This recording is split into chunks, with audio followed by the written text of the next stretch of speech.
नमस्कार, बहुत स्वागत है आपका। आधुनिक दौर में इंसान टेक्नोलॉजी से इतना जुड़ चुका है कि अब फर्क करना मुश्किल हो गया है कि कौन मशीन है और कौन इंसान। लेकिन जिस टेक्नोलॉजी पर हम आंख बंद करके भरोसा करते हैं वही आज अपराधियों का सबसे बड़ा हथियार बन गई है। देखिए हमारी एक खास रिपोर्ट और उसके बाद फिर हम चर्चा करेंगे। खास पैनल भी हमारे साथ जुड़ेगा।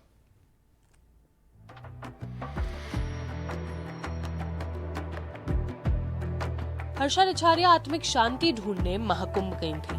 वहां वायरल हुई और कुछ विवाद भी पीछे पड़े। लेकिन एक दिन जब उन्होंने खुद को ही इंस्टाग्राम गहराइयों में बिखरा पाया तो सारी दुनिया जैसे रुक गई। उनकी पहचान, उनके चेहरे और उनकी आवाज को किसी ने चुरा लिया था। एआई यानी आर्टिफिशियल इंटेलिजेंस के इस्तेमाल से उनकी तस्वीरों और वीडियो का ऐसा फर्जी संसार रचाया गया जिसमें वो थी लेकिन वो खुद नहीं थी।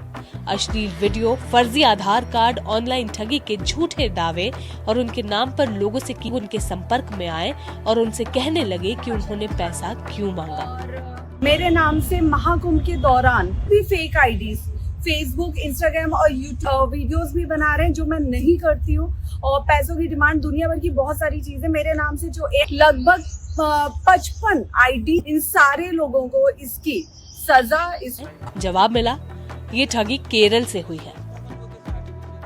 कि भाई अगर किसी का पैसा जा रहा है तो वो पैसा उसका खुद का है, उसमें वो क्यों फेस करेगा?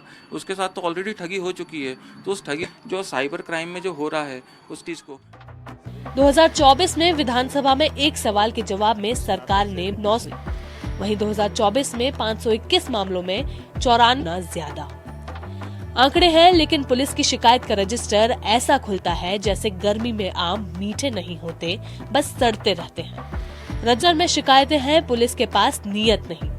हर दिन 20 लोग साइबर फ्रॉड का शिकार हो रहे हैं। सबसे ज्यादा ठगी एआई से हो रही नहीं, कोडर है। संख्या जो कि आरोपी हैं उनकी संख्या बड़ी तेजी से बढ़ रही है। पीड़ितों को जानने की जरूरत है। और अब ठग प्यार में तो इस तरीके से एआई अब सिर्फ चैट या फोटो एडिटिंग तक सीमित। ये एक नई किस्म की साइकोलॉजिकल क्राइम है जहां पीड़ित खुद नहीं जान पाता कि वो कब शिकार बना। हर राज्य की पुलिस कहती है ये हमारे अधिकार क्षेत्र से बाहर है। एफआईआर ऑनलाइन कराने की सुविधा होती है लेकिन ठग उससे तेज है। पुलिस का डिजिटल सिस्टम धीमा है, ठगों का एआई रियल टाइम में काम करता है। जब एक साध्वी, एक सामान्य नागरिक और हजारों लोग इस डिजिटल जंगल में रास्ता खो चुके हैं तो में प्रवेश कर ठग कैसे एआई का इस्तेमाल करके ठगी कर रहे हैं उसका एक नमूना मैं आपको दिखाने वाली हूँ। देखिए, डेस्कटॉप हम जाते हैं, जो विंडो यहाँ पर ओपन होती है उसमें हम लोग कुछ भी टाइप करते हैं जिसकी हम मांग करते हैं, लिखा हुआ आ जाता है, पूरा सब्जेक्ट यहाँ पर लिखा हुआ है और इसी तरह से यहाँ से कॉपी करके साधारण से हो ये रहा है कि सुविधा तो बहुत दूर की बात है, दुविधा। और जी हमें ज्वाइन कर रहे हैं, आपका भी स्वागत करता हूं। व्यवसायी भारती रचोया जी हमें ज्वाइन कर रही हैं। भारती जी, आपका भी बहुत बहुत स्वागत है। सबसे पहला सवाल मैं आनंद वर्धन जी आपके पास लेके आ रहा हूं। आनंद वर्धन जी, पिछले 5-6 सालों में देश में बड़ी जागरूकता की बातें हुई कि हमको डिजिटल मोड ऑफ पेमेंट की तरफ बढ़ना चाहिए, हमको थोड़ा सा डिजिटल की तरफ जाना चाहिए, ये कैशलेस सुविधा होनी चाहिए। इतने तो मामले शायद उस वक्त पुरानी परंपरा में भी नहीं थे जितने अब ये डिजिटल के बाद आए हैं। मैं इसको कसूरवार नहीं ठहरा रहा हूं, लेकिन मेरी और मेरे जैसे तमाम लोगों की ये चिंता है, क्या हमारा पैसा सेफ नहीं? जी हाँ, अब तो आर्टिफिशियल इंटेलिजेंस के साथ चैट जीपीटी और मेटा भी आपके सामने उपलब्ध है। आपके पास फोन आएगा, आपके किसी रिलेटिव का वीडियो कॉल आएगा, उसी का चेहरा, आवाज भी उसी की, लेकिन वो नहीं बोल रहा है। इसी तरह से बैंक के फ्रॉड, सेक्सटॉर्निस्ट जितने काम हो रहे हैं बहुत ज्यादा हो रहे हैं। और सबसे बड़ी बात यह है, अभी आपके एक्सपर्ट ने बताई, इनके सबके पीछे लालच एक बहुत बड़ी बात है। आपके पास एक लिंक आता है कि हिटाची अपने 50 साल के बाद आपको गिफ्ट कर रहा है, एडिडास गिफ्ट कर रहा है, पता नहीं किन किन का पैनासोनिक गिफ्ट कर रहा है। आप लिंक को टच करते हैं और आप फंस गए। आपके पास फोन आता है, आपके पास कुरियर आता है, कितने प्रकार के मतलब फ्रॉड हो रहे हैं। और ये फैक्ट है, let me confess as an ex police officer, कि हमारे पास अभी उसको पकड़ने के लिए इतने एक्सपर्ट्स नहीं है।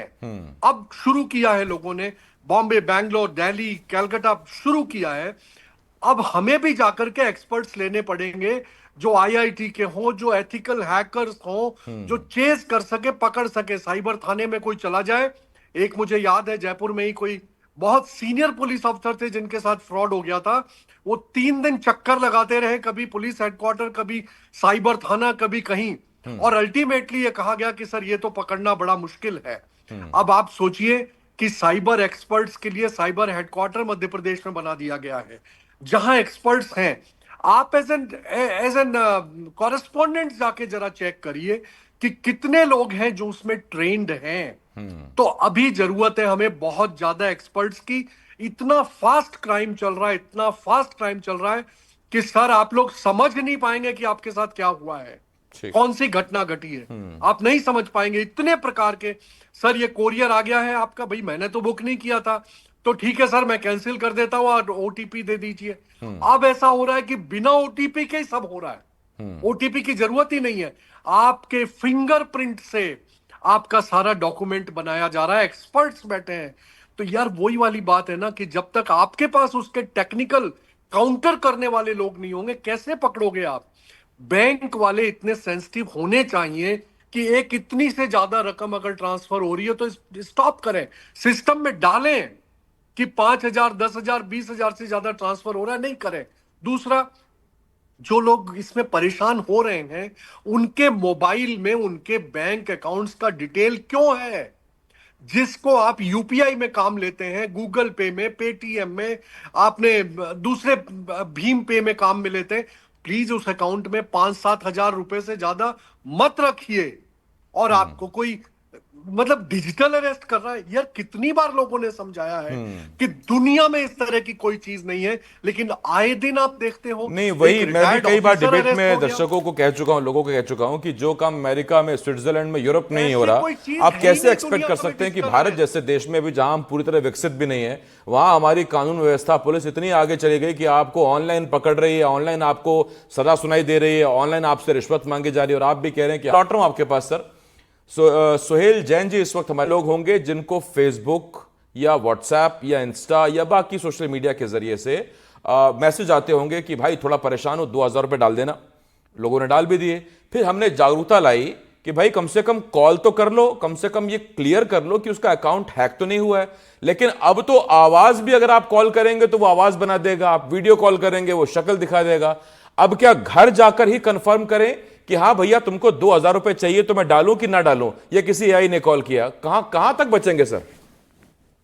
देखिए, सबसे शुरुआत में तो एक चीज़ क्लियर करना चाहूँगा। पहले जो आज का जो समय है, इसमें 3 मुख्य कारण साइबर फ्रॉड होने के। तीनों जो मुख्य कारण, पहला कारण है डर। लोगों को डराया जाता है कि आपको डिजिटल अरेस्ट कर लिया जाएगा, या कुछ फलाना हो जाएगा, केस कर देंगे, डेबिट एफआईआर कार्ड हो बंद कर जाएगी देंगे आपका। ऑनलाइन। क्रेडिट कार्ड, हाँ, कुछ भी चीज़ें, मतलब डराने का बहुत पहनावे पे उन लोग बोलते हैं। सेकंड तरीका होता है लालच, तो जैसा भी चल ही रहा है कि लालच में भी लोग पड़ रहे हैं। और तीसरा तरीका जो मेरे हिसाब से बहुत कम लोग डिस्कस करते हैं, वो होता है इमोशनल तरीका। किसी का बेटा खो गया है तो ये बता दिया कि आपका बेटा कहीं परेशानी फंस गया है, किसी के माँ बाप कहीं परेशानी फंस गए, कोई एयरपोर्ट में फंस गया है कोई। तो ये 3 तरीके से पूरा का पूरे दुनिया में साइबर फ्रॉड बहुत एक लिमिट क्रॉस कर रहा है। जहाँ तक बात एआई की है, तो चैट जीपीटी बस अकेला अब एआई टूल नहीं रहा है। चैट जीपीटी के अलावा ऐसे 1,000 से ज़्यादा टूल है जो वीडियो में, म्यूजिक, मतलब ऑडियो लेवल पर, फोटो लेवल पर, और इवन आप बोल सकते हैं कि मैसेज लेवल पर। जैसे आपने देखा अल्ट्राटेक का एक अभी आप दिखा रहे थे कि ऑफर लेटर बना के दिखाया गया। 1 सेकंड में जॉइन लेटर बन गया। हाँ, ऑफर लेटर बन गया, 10 सेकंड 15 सेकंड ज़्यादा समय नहीं लगता।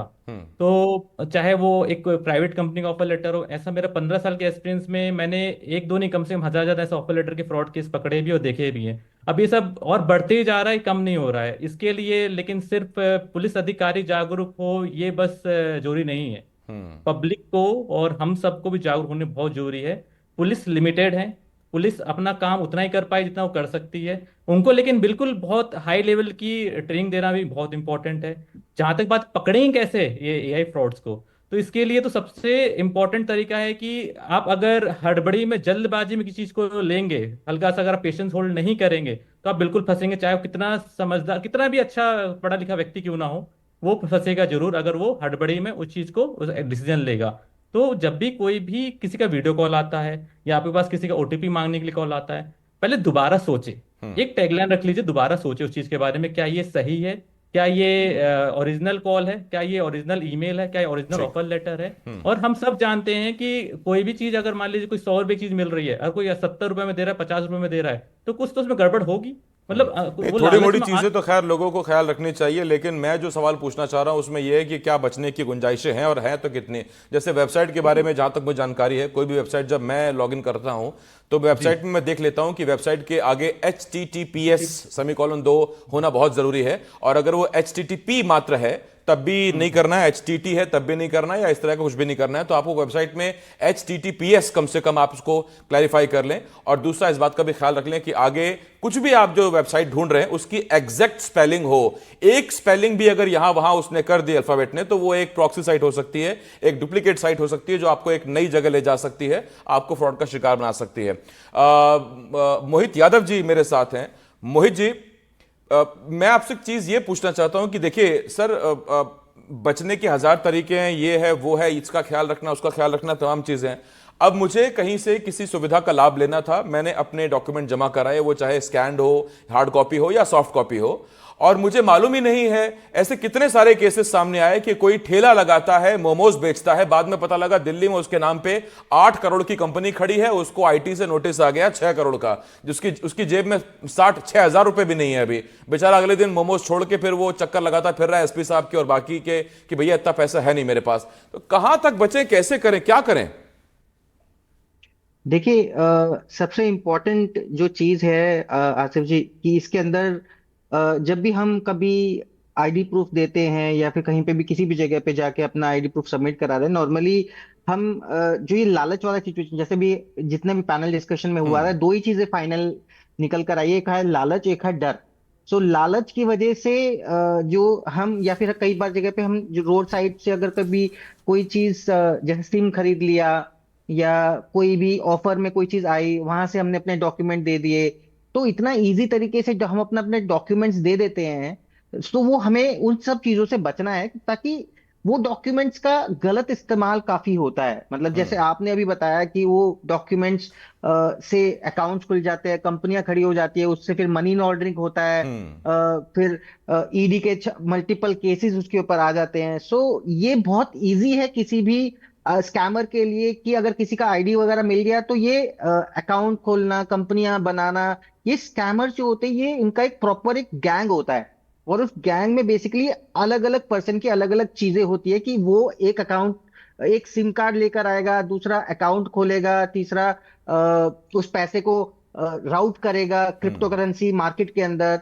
सो ऐसे जो तरीके होते हैं वो पूरा संगठित गैंग होता है और वो गैंग में काम होता है। सो हमें सिर्फ कुछ चीजों का ध्यान रखना है। पहली बात, जो आप आधार या पैन कार्ड की बात करो, कभी भी पब्लिक स्पेसेस पर या जो हम कहीं कहीं पे भी जाते हैं तो ये अपना आधार कार्ड बहुत इजीली दे देते हैं, और इसी चीज का लोग ना फायदा उठाते हैं। जो नॉर्मली आपने ये जो आपके केसेस आ रहे हैं डिजिटल अरेस्ट वाले, उसमें शुरुआत ही यहां से होती है कि आपने आपका जो नंबर है वो ब्लॉक हो रहा है।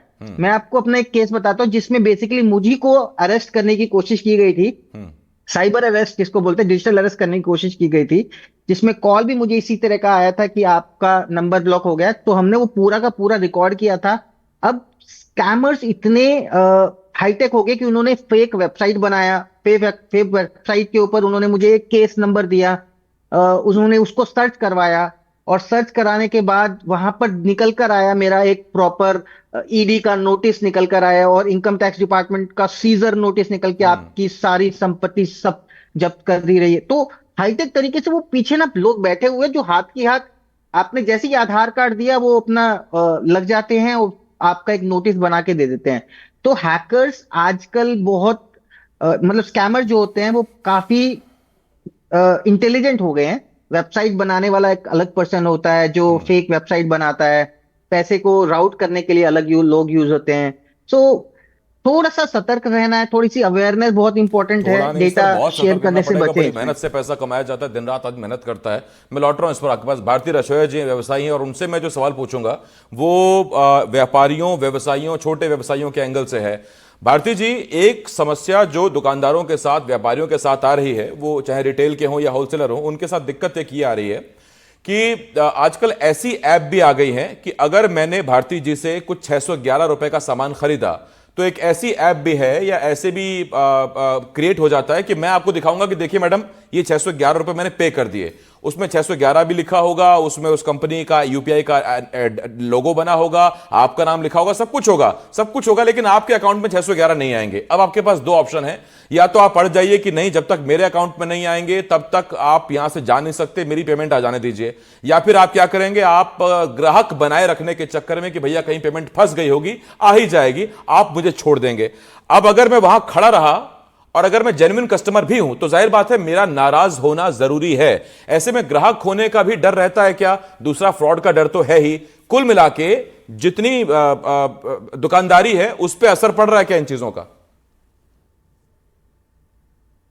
देखिए ऐसा नहीं है। खैर जो कस्टमर है वो समझता है, क्योंकि ये सारे स्कैम सिर्फ हमारे साथ नहीं हो रहे हैं, जनरल पब्लिक के साथ भी ऐसा ही हो रहा है। जो हमारा कस्टमर है वो भी इन चीजों को फेस कर रहा है। तो अब थोड़ा सा अवेयरनेस लोगों में आ गई है कि अगर हम उनसे डबल क्वेश्चन कर रहे हैं या रीचेकिंग कर रहे हैं तो इस चीज को अलाउ किया जाता है। रही बात पेमेंट मोड की जो आपने बताया, ये रिसेंट इंसिडेंट हमारे साथ हुआ। एक लड़का आया हमारी शॉप पर कि उसने हाथ में पट्टी बांधी हुई थी मल्टीपल जगह, और उसने कहा मेरा एक्सीडेंट हो गया है और मुझे आप कैश दे दीजिए, मेरे पास कैश नहीं है तो, और मैं आपको ऑनलाइन पेमेंट कर देता हूँ। सेम उसने स्क्रीनशॉट हमारे कहने से पहले ही कि मुझे 500,000 रुपीज चाहिए थे, तो मैंने पहले ही कर दिया। हमारा स्कैनर था शॉप का, उसने स्कैनर को फट से हमारे बिना देखे उसको झट से स्कैन किया और उसने एक जनरेटेड स्क्रीनशॉट हमें दिखा दिया और एक जनरेटेड टेक्स्ट मैसेज भी उसके फोन पे बना हुआ था कि आपका so and so amount is deducted. तो हमने वेट किया, हालांकि हमारे पास वो मैसेज नहीं आया था। और जैसा अभी थोड़ी देर पहले मैं सुन रही थी कि स्पेलिंग चेंज होती है या डबल डिजिट होते हैं, उस तरीके से वो मैसेज हमें डाउटफुल लगा। तो ये हमने एक्शन लिया और हमने उसको, वो भाग गया फिर। तो अब अगर हम कस्टमर से रीचेक करते हैं या हम अपने करंट अकाउंट की एप्स के थ्रू देखते हैं कि हमारे पास अमाउंट आया है या नहीं, तो कस्टमर 99% कस्टमर्स इस चीज को समझते हैं, सपोर्ट भी करते हैं। और डिपेंड करता है आपका लेवल ऑफ बिजनेस क्या है, आप किस तरीके के क्लाइंट्स केटर कर रहे हैं। समटाइम्स ऐसे होते हैं, जैसे अगर मैं अपने फादर का एग्जांपल दूं, उन्हें जस्ट एक पेमेंट करना आता है, उनको रीचेक नहीं करना आता या करवाना आता, या वो रीचेक करवाने यही से समस्या। और पहले ये जो हमारे ये कि बुजुर्ग मैं अपना लोग हैं किसी को क्यों क्योंकि दूं? वो तजुर्बे में तो बहुत सीनियर हैं लेकिन थोड़ा टेक्नोलॉजी के मामले में थोड़ा सा हल्के पड़ जाते हैं और वो बन जाते हैं सॉफ्ट टारगेट। मैं भारती जी आ रहा हूं आपके पास, कुछ आवाज में भी दिक्कत है आपकी, वो उसको ठीक करते हैं उस समस्या को हम लोग। लेकिन तब तक मैं जरा एक बार फिर से मैं सोहेल भाई के पास जा रहा हूं। सोहेल भाई देखिए, मैं आपसे एक चीज ये पूछना चाहता हूं कि क्या इस वक्त सेफ ये है, जैसा हमें आनंद सर ने बताया था कि आप 2 अकाउंट मेंटेन करिए, एक वो जिसका डेबिट कार्ड ना हो, जो यूपीआई से लिंक ना हो, उसमें सिर्फ आपके पास चेक से निकालें आप जाके पैसे, या अगर डेबिट कार्ड है तो उसको कहीं ऑनलाइन शॉपिंग में इस्तेमाल मत करिए, ई कॉमर्स में इस्तेमाल मत करिए, केवल विड्रॉल कर निकालिए। और दूसरा ऐसा अकाउंट रखिए जिसमें 5-10 हजार रुपए रखिए और उसे यूपीआई से लिंक रखिए। यही एक तरीका है सेफ? देखिए ये अच्छा तरीका है, इसको बोला जाता है फंड आइसोलेशन कॉन्सेप्ट। ये अगर हम करते हैं तो कहीं ना कहीं हम अपने आप को प्रिवेंट करते हैं फ्यूचर फ्रॉड से। ये सही तरीका भी। इसके अलावा लेकिन देखिए पॉसिबिलिटी ये भी है कि ये भी हैक हो सकता है, ये भी लिंक हो सकता है कहीं ना कहीं से आपके, जैसे अभी साइबर एक्सपर्ट ने बताया मोहित जी ने कि केवाईसी ले सकते हैं। केवाईसी लेके उनके लिए एक दिन का काम है उसको लिंक करना ऑनलाइन, तो ये बहुत बड़ी बात नहीं है उसको भी लिंक करना। अगर वो उसको लिंक कर देते हैं तो वो भी अकाउंट उसमें डायरेक्ट कनेक्शन हो जाए, वो भी हैक होके उससे पैसे निकल जाएंगे। तो मैं तो ये बोलूंगा बेहतर होगा कि जब भी आप कोई भी ट्रांजेक्शन कर रहे हैं तो उसमें डबल चेक कर लें। जैसे अभी आपने ही बोला कि क्या इसमें तरीका क्या क्या है या कितना चांसेस है फ्रॉड नहीं होने का, तो मैं आपको एक चीज क्लियर कर दूं, 10 में से 9 लोग जो, इवन हम सब जो बैठे हैं, कहीं ना कहीं साइबर फ्रॉड के अभी शिकार हुए हैं। चाहे वो हम डिजिटल अरेस्ट का बोल लीजिए या फिर हमारे पास, या फिर फिशिंग वेबसाइट का केस मान लीजिए। इवन मैं साइबर एक्सपर्ट हूँ, मैं भी कहीं ना कहीं, मुझे भी ऐसे कॉल्स बहुत बार आए हैं और बहुत बार डीप फेक रिलेटेड कॉन्सेप्ट में भी हमारे पास फ्रॉड केस आते रहते हैं। तो इसके लिए सबसे बेस्ट तरीका है कि हम अवेयर रहें, थोड़ा पेशेंसली हम चीज को हैंडल करें। ये बहुत और अहम चीज है। बात, और दरअसल बात अब पैसों तक नहीं, अब रिश्तों तक आ गई। एक एक्सपीरियंस मेरा भी है। मेरे पिताजी को कुछ दिन पहले फोन आया और कहा कि आपका बेटा ड्रग्स लेता पकड़ा गया, उसके पास काफी ड्रग्स मिला है, मीडिया में खबर दे देंगे, उससे पकड़वा देंगे। तो पिताजी ने कहा ठीक है, एनडीटीवी में है, आप बात कर लीजिए उससे, वो देख लेगा अपने हिसाब से। तो आप सोचिए ये भी मतलब, हालांकि उस हैकर ने शायद ये नहीं पता किया होगा कि मैं कौन हूं, कहां काम कर रहा हूं। एक रैंडम कॉल लगा दी पिताजी को मान के कि हाँ 60 साल के आसपास के हैं।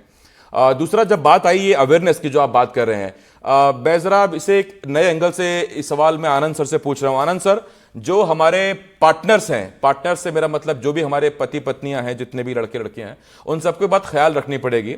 आजकल ऐसा भी हो रहा है कि पति किसी को किस नहीं करना चाहता है, लेकिन पत्नी के पास ऐसी वीडियो पहुंच गई जिसमें वो कई लड़कियों को किस करता दिखाई दे रहा है, जैसा कि हाल ही में हमने एक मॉडल के साथ देखा है अभी कुछ दिन पहले। ये भी बड़ी गंभीर समस्या है। ऐसे तो परिवार टूट जाएंगे सर। वैसे ही पत्नियां थोड़ा भरोसा करने में दिक्कत करती हैं और फिर ऐसी वीडियो पहुंच जाए तो फिर तो घर का नाश है। सेक्सटॉर्शन एक बहुत कॉमन है।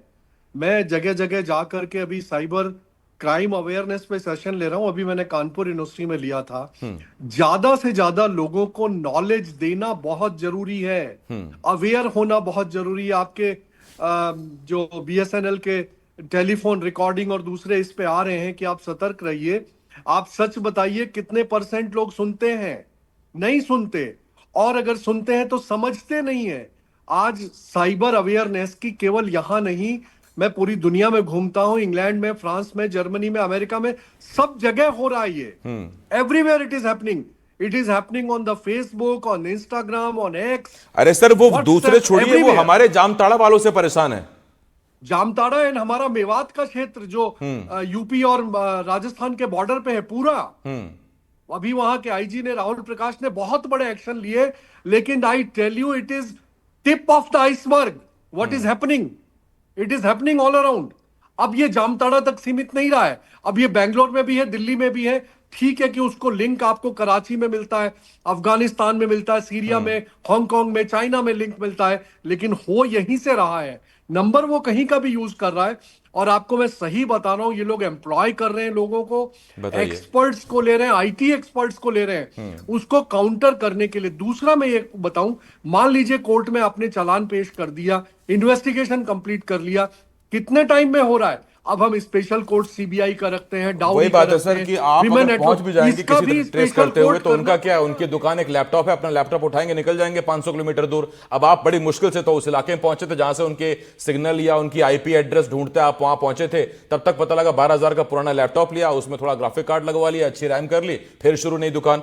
बड़ा दिक्कत है। तो कुल मिला के बातचीत में जो समझ में आया वो यही है। और भैया एक बात और भी है कि आप अपना जब मोबाइल पे गेम खेलते हैं, कुछ करते हैं, तो आपको दिखता होगा कि ऐसी ऐसी ऐप आ गई हैं कि आप किसी को किसी से भी किस करवा सकते हैं। और ये शायद, अगर मैं गलत नहीं हूं, तो गूगल ऐप्स पे भी है। तो इसका थोड़ा सा ख्याल रखना पड़ेगा इन चीजों का। और आपस में भरोसा रखिए, पति पत्नी, गर्लफ्रेंड बॉयफ्रेंड, आपस में भरोसा रखिए, क्योंकि बहुत सी चीजें बिगड़ रही हैं। और जो AI है, इसको तो फिर जागरूकता से ही आप हरा सकेंगे, और जागरूकता के अलावा कोई और चीज है नहीं। मेरे पास वक्त थोड़ा सा खत्म हो गया। बहुत धन्यवाद करता हूं मैं आपका, आनंद सर, मोहित जी बहुत धन्यवाद आपका, सोहेल भाई, भारती जी बहुत शुक्रिया हमारे साथ जुड़ने के लिए। एक छोटे से ब्रेक के लिए मैं रुकना होगा, जल्द लौट रहे हैं।